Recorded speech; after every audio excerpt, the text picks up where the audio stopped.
नैनीताल के किसानों को जब सारे जतन के बाद भी अपने खेतों में जंगली सुअरों और दूसरे जानवरों से मुक्ति नहीं मिली, तब उन्होंने एक बड़ा ही अनोखा उपाय खोज निकाला। दरअसल अब उनकी मदद हनी सिंह और टोनी कक्कर के गाने कर रहे हैं। किसान लाउड स्पीकर से तेज आवाज में 4 बोतल वोडका और काटा लगा उइमा जैसे मधुर संगीत चला रहे हैं, जिससे न केवल जंगली सुअर बल्कि दूसरे जानवर भी उनके खेतों से दूर भाग रहे हैं। बताया जा रहा है कि इस तरकीब से किसानों को बड़ी राहत मिली है। इस संदर्भ में किसानों का कहना है कि जंगली सुअरों का आतंक इतना था कि राज्य सरकार को उन्हें मारने का आदेश देना पड़ा था। इस तरकीब का इस्तेमाल कर चुके नैनीताल के धारी गांव के किसान बिशान जंगवाल कहते हैं, मैंने अपने बुजुर्गों से सुना था जहां मनुष्य रहते हैं वहां जंगली जानवर फटकने से परहेज करते हैं। भला हो टोनी कक्कर और हनी सिंह जी का, जिनके गानों के द्वारा जानवरों को भ्रम होने लगा कि यहाँ आस-पास मनुष्य रहता है, और ये एक आइडिया जिसने बदल दी हमारी दुनिया। इस आश्चर्यजनक घटना के बाद दूसरे गाँव के लोग भी इस आइडिया का इस्तेमाल करने से नहीं चूक रहे हैं। बने रहे हमारे साथ। दूसरी खबर आई है गुड़गांव से। जब एक कुत्ते की मौत आती है तो वो जंगल की तरफ भागता है, लेकिन जब एक एम्प्लॉय की शामत आती है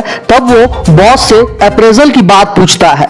ऐसी ही गलती गुड़गांव की आईटी कंपनी में काम करने वाले भोले भंडारी नाम के एक कर्मचारी ने कर दी। भोले भंडारी ने कोरोना फैलने से पहले ही अप्रेजल का फॉर्म भरा था। भोला भंडारी चूंकि इतना ज्यादा भोला था कि इसलिए वो मान बैठा था कि अप्रेजल फॉर्म भर दिया है तो उसे जल्द ही अप्रेजल लेटर भी मिल जाएगा। लेकिन कई सालों बीतने के बाद भी जब उसे एचआर से कोई ऐसा लेटर नहीं मिला, तब उसका पेशेंस जवाब देने लगा। मंगलवार को हर रोज वीडियो कॉल पर होने वाली मॉर्निंग मीटिंग में वो सबके सामने बॉस से पूछ बैठा, सर अब तक मेरा अप्रेजल लेटर नहीं आया है। ये सुनते ही मीटिंग में सन्नाटा छा गया। सवाल भोले भंडारी ने पूछा था, मगर बाकी के एम्प्लॉय ये सोचकर डर गए कि इस सवाल पर कहीं उनकी नौकरी न चली जाए। तभी कुछ सेकंड शांति के बाद बॉस ने भोले से कहा, तुम्हारा लेटर थोड़ी देर में मिल जाएगा, तुम मीटिंग के 10 मिनट बाद अपने घर के छत पर पहुंचो। बॉस के मुंह से छत पर पहुंचने की बात सुनकर सभी एम्प्लॉय हैरान रह गए, लेकिन भोला भंडारी तो सच में भोला था। वो तो 10 मिनट बाद लेटर लेने घर की छत पर चला भी गया। 5 मिनट बाद भोले भंडारी ने देखा कि एक ड्रोन उसके घर के छत के ऊपर मंडरा रहा है। भंडारी को लगा कि शायद लॉकडाउन के चलते कंपनी ड्रोन के जरिए घर घर अप्रेजल लेटर पहुंचा रही है, मगर भंडारी ने देखा कि जैसे ही ड्रोन नीचे आया उसमें से एक के बाद एक गोलियां चलने लगी। भंडारी घबराकर छत पर रखी पानी की टंकी में कूद गया। जहां एक तरफ भोले भंडारी की छत पर मंडरा रहा ड्रोन उस पर गोलियां बरसा रहा था, वहीं 50 किलोमीटर दूर उसके बॉस ने अपने घर की छत से भोले भंडारी के घर पर एक मिसाइल दाग दी। ये मिसाइल सीधे तौर पर पानी की काली टंकी से जा टकराई जिसके अंदर भोला भंडारी छिपा था। मिसाइल लगते ही भंडारी टंकी समेत नीचे गली में जा गिरा। भोला भंडारी जैसे ही टंकी से बाहर निकला तो वहां पहले से ही खड़े एक पुलिस वाले ने उसे लॉकडाउन के टाइम घर से बाहर निकलने के जुर्म में गिरफ्तार कर लिया। तब से सभी अप्रेजल मांगने वाले कर्मचारी की संवेदना भोला भंडारी के साथ बना हुआ है। अब हम आपको ले चलते हैं तीसरी खबर की ओर। पूरी दुनिया में कोरोना कहर बनकर टूट रहा है और कुछ लोग इससे अपना फायदा उठा रहे हैं। ऐसे ही सुनील नाम का लड़का कोरोना मास्क पहनकर कुछ दिनों से अपने ही पापा के दुकान से सिगरेट खरीद रहा था। सुनील को सिगरेट पीने की लत थी, लेकिन वो पकड़े जाने के डर से कभी खुद सिगरेट नहीं खरीदता था। सुनील ने बताया कि मैं दिल्ली से सटे एक गांव में रहता हूं। हमारे यहाँ ऐसा हाल है कि अगर आप रोड पर बनी शराब की दुकान के पास से भी गुजर जाए तो लोग घर पर बता देते हैं कि लड़का शराब पीकर नाली में पड़ा था। अगर गलती से सर्दी में मुंह से ठंड का धुआं निकल जाता है तो लोग उसे भी सिगरेट का धुआं बताकर आपके घर पर शिकायत कर देते हैं। ऐसे में जब कोरोना वायरस फैलने के बाद हर कोई मास्क पहनने लगा तो उसे अपने लिए एक उम्मीद दिखाई दी और वो मास्क पहनकर अपनी ही बाप के दुकान से सिगरेट खरीदने लगा। सुनील के पापा ने हमारे संवाददाता को बताया कि सुनील को सिगरेट पीने की इतनी लत है कि उसके बिना सुनील को प्रेशर तक नहीं आता है। इन दिनों कोरोना के कारण हर कोई मास्क लगा कर आ रहा है। इसी तरह सुनील भी आता था।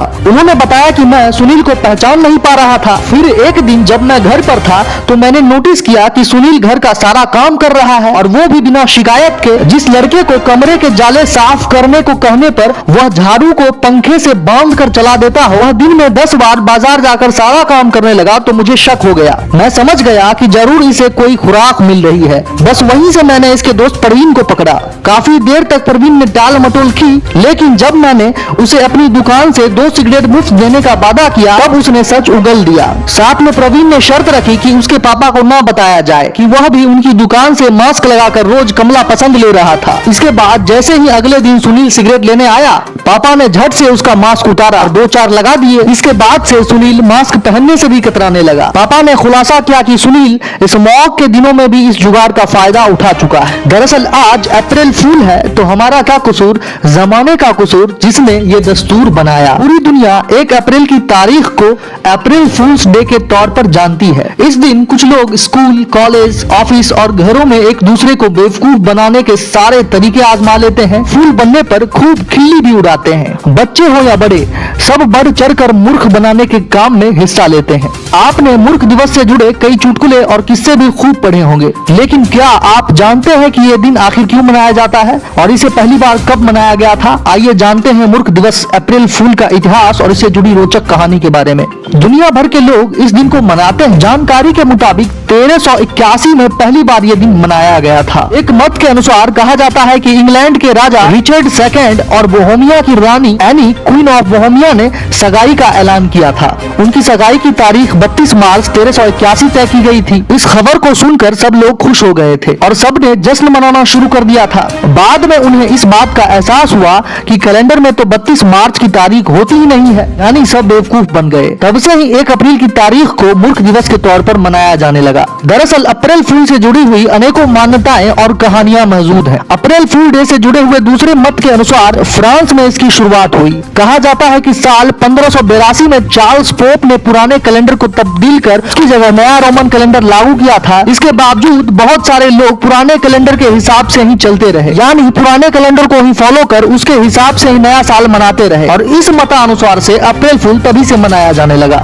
लेकिन आइए हम जानते हैं भारत में इसकी शुरुआत कब से हुई। कुछ रिपोर्ट्स के अनुसार भारत में 19वीं सदी में अंग्रेजों ने इस दिन को मनाने की शुरुआत की थी। पिछले कुछ सालों में इसे मनाने का क्रेज और भी बढ़ गया है। सोशल मीडिया पर इससे जुड़े मीम्स और जोक्स हर साल वायरल होते हैं। हम अप्रैल फूल के मौके पर आपसे जरूर पूछना चाहेंगे कि क्या आपने इस दिन कभी किसी से प्रैंक किया है या फिर किसी दूसरे के प्रैंक के शिकार हुए हो? अगर ऐसा आपके साथ हुआ है तो हमें कमेंट बॉक्स में जरूर बताएं। और जाते जाते हम ये बताते चलें कि किसी के साथ भी मजाक करते समय इस बात का ध्यान रखना जरूरी है कि वो मजाक जानलेवा साबित ना हो। अप्रैल फूल डे की आड़ में धर्म, जाति या किसी की बीमारी व मौत को लेकर किसी के साथ भी मजाक नहीं किया जाना चाहिए। आखिर में मैं विकास अभी के लिए आपसे विदा लेना चाहूंगा और जाते जाते आपसे निवेदन है कि हमारे चैनल को सब्सक्राइब करना ना भूलें और देखते रहें ग्रो अप इंडिया। धन्यवाद।